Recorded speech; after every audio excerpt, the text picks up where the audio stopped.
Alô, amigos e amigas do programa Cidadania. Hoje o nosso tema é um assunto dramático no caso brasileiro: acidentes de trabalho. Com todo o avanço na prevenção do trabalho, das novas tecnologias, inclusive na legislação, nós ainda temos, no caso brasileiro, um número alarmante de acidentes de trabalho. Praticamente a cada dia, centenas de pessoas, trabalhadores, são vítimas de algum tipo de acidente de trabalho. Algumas áreas mais fortes que outras, esses números, a área da construção civil, a área do transporte, mas o fato concreto é que isso significa muita dor para as famílias dos trabalhadores e há também uma grande perda da economia, mas nunca comparável à perda humana. Hoje o nosso tema é, portanto, para fazer uma série desses programas que a TV Senado começa a fazer sobre acidente de trabalho. Nós vamos começar por segurança no trabalho. E os nossos convidados hoje são o senador Paulo Paim, do PT do Rio Grande do Sul, a quem dou as boas-vindas aqui. O senador dispensa apresentações, porque toda a sua origem militante foi no mundo do trabalho, no mundo sindical, e aqui abraçou todas as causas relevantes dos trabalhadores e continua firme nessa luta. E temos também a presença e a participação de José Augusto da Silva Filho, ele que é o coordenador nacional do Fórum Sindical dos Trabalhadores. Seja muito bem-vindo. Obrigado, Beto. Pela sua experiência e a relevância da sua presença aqui conosco. Mas antes de passarmos a ouvir os nossos convidados, nós queremos que vocês aí, os convidamos, assistam um pequeno vídeo feito pela nossa produção. Por gentileza. A cada dia, 8 trabalhadores brasileiros morrem por acidente de trabalho. Os dados retratam o descuido de boa parte do empresariado com as normas de segurança e saúde. Mais de 90% é por uma questão de não obtenção da prevenção correta. A necessidade de execução da tarefa em prazo curto, falta de fiscalização e negligência por parte da empresa e funcionários são fatores que podem levar a irregularidades. Ali está faltando o cinto de segurança, está faltando o guarda-corpo no andaime que não tem, o andaime está solto, está faltando o capacete, ele não está de luva também. Olha só, ele solda, depois ele joga água ali, tem uma máquina que é uma máquina de solda, onde tem energia. Também está errado, ele pode cair água na parte elétrica e ele sofreu um acidente. A prevenção aos acidentes de trabalho é a ferramenta mais importante para evitar a incapacitação de milhares de trabalhadores. O treinamento correto dos operários pode combater e reduzir a taxa de acidentalidade e de mortalidade nos locais de trabalho.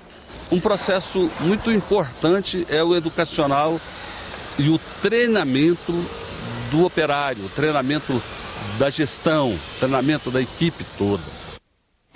Senador Paulo Paim, é dramático discutir esse tema, mas nós temos que enfrentá-lo de frente, com realismo, doa quem doer.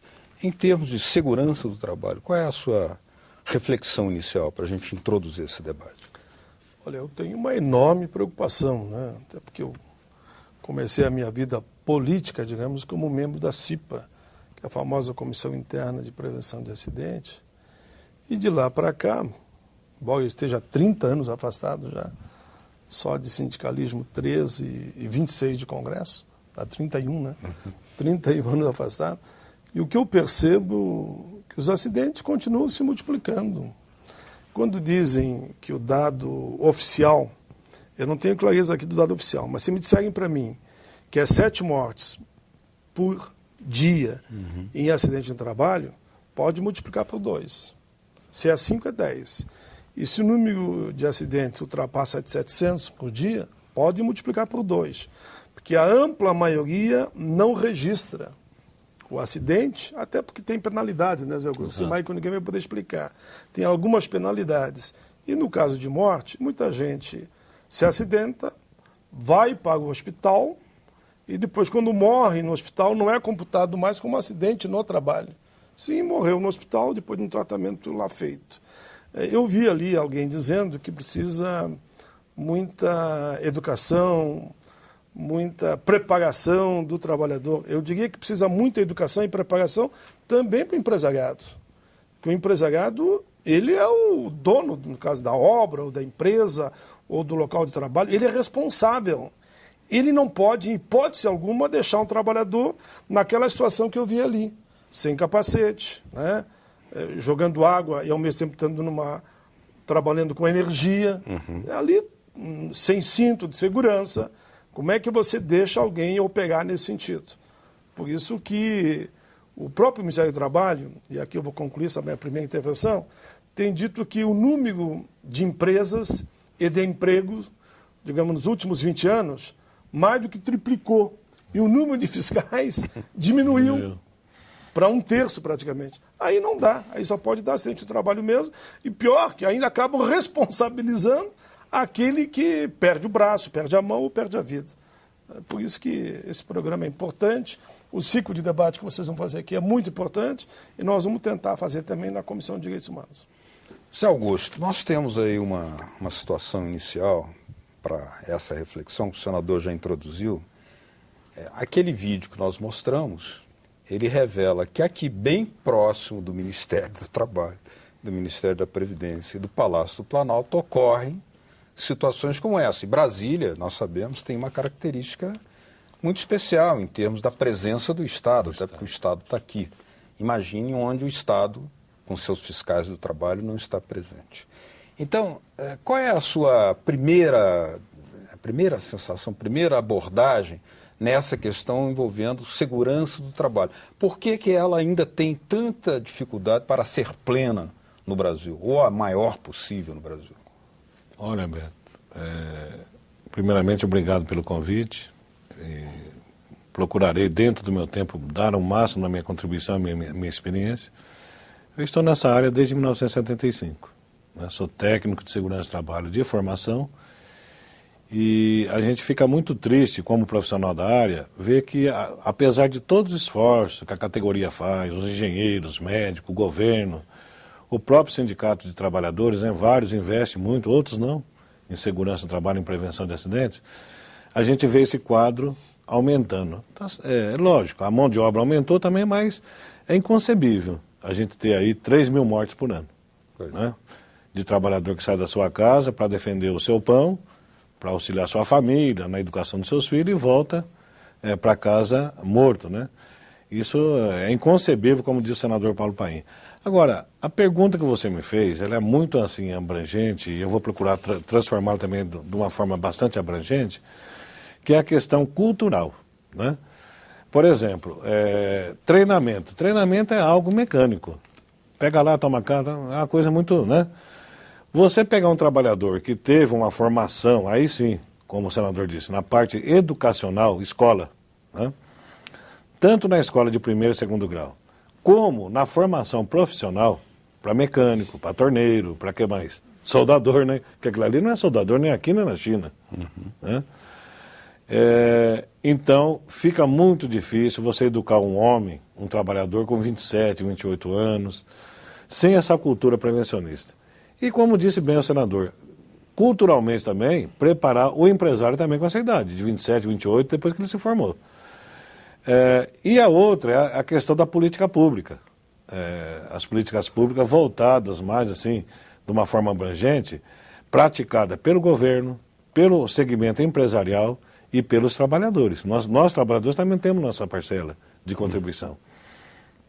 E a partir de 1995 para cá, Beto, houve uma série de mudanças para o bem, né? Para evoluir mais, para dar uma sustentação melhor nessa luta contra os acidentes de trabalho, que foram as comissões tripartite, começou a sentar governo, trabalhador e a patronal, através da comissão tripartite paritária permanente, surgiu programas que não existiam antes, que eram os programas de prevenção de riscos ambientais, PPRA, programa de controle médico de saúde ocupacional. As empresas começaram a introduzir a política de segurança do trabalho, através também de um sistema de gestão integrado, envolvendo segurança do trabalho, meio ambiente e também a questão da qualidade, né, que é o ganha-pão, que é a parte comercial da coisa. Mas, infelizmente, Beto, os índices de acidentes continuaram numa forma crescente, né? Nós estamos com índice hoje de morte muito igual, muito parecido de 2006, né? Então, apesar da inovação tecnológica, muitos ambientes ainda continuam insalubres, muitos ambientes assim perigosos. Esses programas oficiais, cresceu a mão de obra de profissionais que fazem prevenção de acidentes, que migraram para consultorias, para outra área que não é um serviço especializado, como é obrigatório, né? A partir de um determinado número de trabalhadores e o grau de risco da empresa, você tem que contratar os profissionais da área, que é engenheiro, técnico, enfermeiro, auxiliar, técnico de enfermagem, enfermeiro do trabalho. E, então, há, por parte de nós, profissionais, né, especialistas nessa área, uma frustração muito grande. E uma esperança, Beto, que recentemente a presidente Dilma, ela assinou, depois de uma ampla consulta popular, uma política nacional de segurança e saúde do trabalho, onde há uma integração de 3 ministérios, que é a Previdência, a Saúde e o Ministério do Trabalho. Há a previsão de investimento no campo da prevenção, das campanhas educativas, que falta muito, né? E principalmente no campo da pesquisa da Fundacentro, que hoje pede socorro. São 2 órgãos hoje que pedem socorro que são fundamentais para a prevenção de acidentes do trabalho. É o Ministério do Trabalho, que nós precisamos fortalecer o Ministério do Trabalho, principalmente resgatar a Secretaria de Segurança e Saúde, que não tem mais, virou um departamento. Apesar dessa coisa grave que nós estamos no Brasil, hoje é um departamento. E a Fundacentro, que também sobrevivia no passado, né, Painha? Uma dessas reformas da Previdência, ela sobrevivia, Beto, de 2% do seguro-acidente do trabalho. 2%? 2%. Né? Agora, E hoje depende do orçamento da União, que o Ministério do Trabalho recebe uma quantia insignificante em relação aos demais ministérios. Né? Esse quadro que você descreve, que ele nos descreveu, senador, aí eu queria até que o senhor pudesse nos remontar lá atrás, quando participar da CIPA era, às vezes, a única oportunidade de fazer política, né? Porque a repressão estava atrás de todo mundo. Então, uma coisa era... ter uma certa estabilidade no emprego. Era a estabilidade do emprego para reorganizar o movimento sindical que, desde o golpe de 64, estava no ar. Eu comecei ali, né? Eu pertenço até hoje ao Grupo Tramontina. Eu sou funcionário do Grupo Tramontina, Forja Sul, categoria Canoas, metalúrgica. Né? E o que eu exigi na minha época? Eu exigi o seguinte, porque tem essa história ainda que o representante do trabalhador é indicado pelos trabalhadores. O representante dos trabalhadores é indicado pelo voto direto dos trabalhadores. E do empregador, que normalmente é o presidente, é indicado pelo empregador. E eu exigi na época que tudo fosse eleição direta. E consegui. E fui eleito presidente da CIPA. E claro que presidente da CIPA eu fiquei presidente do sindicato dali um período, né? Mas de lá para cá, o que eu noto? Ainda fica muito aquela discussão dentro da empresa entre o representante do empregado e do empregador. Para mim não tem que ter nada disso. Tem uma comissão interna que tem o objetivo de fazer a prevenção, de colaborar para que não haja acidente. Porque na hora que houve o acidente, o primeiro que levou ferro é o trabalhador, né? Que perde a vida ou parte do seu corpo, né? Tem uns dados também que são muito interessantes, que é importante nós aprofundar aqui, que na audiência pública que nós realizamos da terceirização, foi colocado inclusive pelo Zé Augusto e por outros, que é um dado que é assustador, e isso tem que ser foco também desse debate, que é o chamado emprego terceirizado. Um trabalhador terceirizado, ele ganha menos que... Ele ganha no máximo, aí eu diria, 60%, 65% do que ganha alguém que não é terceirizado.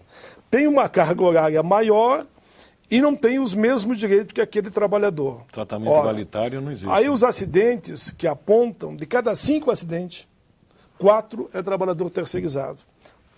De morte. Cada 5 que morre em acidente do trabalho, 4 é terceirizado. Acidente, de cada 10, 8 é terceirizado. Então alguma coisa está errada.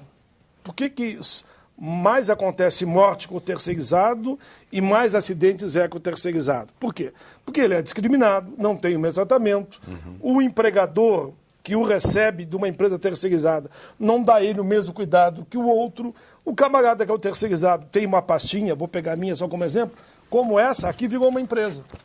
É que ele tem uma empresa na mão, ele não tem capital nenhum, simplesmente pega o camarada aqui, ó, tu tá agora na minha empresa, assina aqui, assina ali, ele vira terceirizado, a qualquer momento ele fecha o livrinho dele, fecha a empresa e muda até de cidade ou de estado. Capital é o chamado gato. Público, né? É o chamado gato, aquele que muda de cidade, às vezes muda o nome da empresa e abre outra. Aí o trabalhador, que assistência tem, não é que sejam todos, viu? Se tem empresa terceirizada, eu creio que é séria, né? Mas há um número muito grande trata o trabalhador terceirizado como se fosse um trabalhador de segunda categoria. Como aqueles do vídeo, né? Como do vídeo. Aquilo no mínimo é terceirizado. Ele é discriminado, um joga para o outro, ninguém assume responsabilidade. Por isso que a justiça está fazendo a tal de responsabilidade solidária. E é certo, para mim o trabalhador terceirizado tinha que ter os mesmos direitos que aquele que está na ativa, tinha que ter a mesma carga horária e o mesmo salário. Que é uma exploração indevida. Claro. Como é se eu faço a mesma função, tenho, digamos, a mesma produção, a mesma carga horária, dou a mesma produtividade, por que eu não tenho a mesma segurança, já que estamos falando de acidente, e por que eu tenho que receber, às vezes, a metade ou um terço até do que recebe o outro na mesma atividade? Correndo mais risco. Correndo mais risco. Isso tudo contribui para o acidente do trabalho, lamentavelmente. E o Zé Augusto, me permita, Zé Augusto, que eu quero passar a palavra para você. Eu acho grave. Aqui no Brasil, o Ministério da Indústria e Comércio está fortalecido, da Fazenda está fortalecido, todos os ministérios do capital estão fortalecidos. Quais os que não têm força? O da Previdência e o meu amigo Garibaldi. Gosto muito do Garibaldi, ele não tem culpa, viu, Garibaldi? Não é com você. O Ministério da Previdência não decide mais, não tem força, e o do Trabalho também não tem. Tanto que nós temos 100 ministros do Trabalho há alguns meses. E nada contra o substituto que está lá. Está até fazendo um bom trabalho. Mas ele está lá, sabemos, provisoriamente. Claro. Então digo que ele fica. Nunca aconteceria no Ministério da Fazenda isso. Né? Ou do planejamento, né? Ou da indústria e comércio, que o setor empresarial não ia deixar. Como que o nosso ministério não tem ministro? Hoje, eu achei até interessante, permita que eu avance um pouquinho, só com essa frase, eu termino. Dizem que é todo um processo de desindustrialização, né?